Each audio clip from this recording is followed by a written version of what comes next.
Président, mes chers collègues, je ne vais pas revenir sur ce qui a déjà été dit assez largement dans la discussion générale, c'est-à-dire sur l'échec des circonscriptions régionales à rapprocher les électeurs du scrutin européen, l'échec à favoriser le pluralisme électoral et bien sûr sur l'incompréhension du découpage en 8 circonscriptions sans cohérence historique, politique et administrative.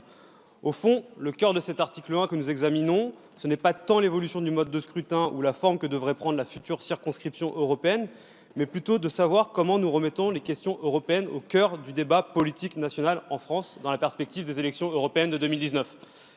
Car en effet, depuis le non français et néerlandais à la Constitution européenne, nous n'avons pas eu en France de débat politique sur l'Europe.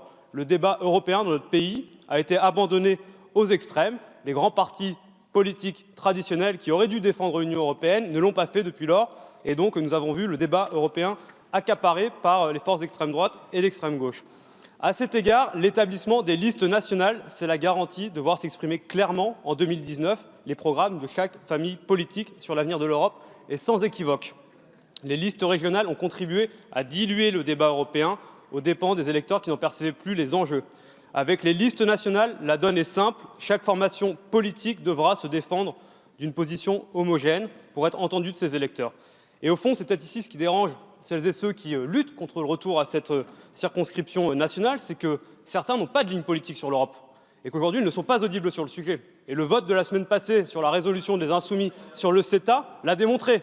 Seul groupe à ne pas avoir de ligne de vote sur le CETA, c'était le groupe des Républicains.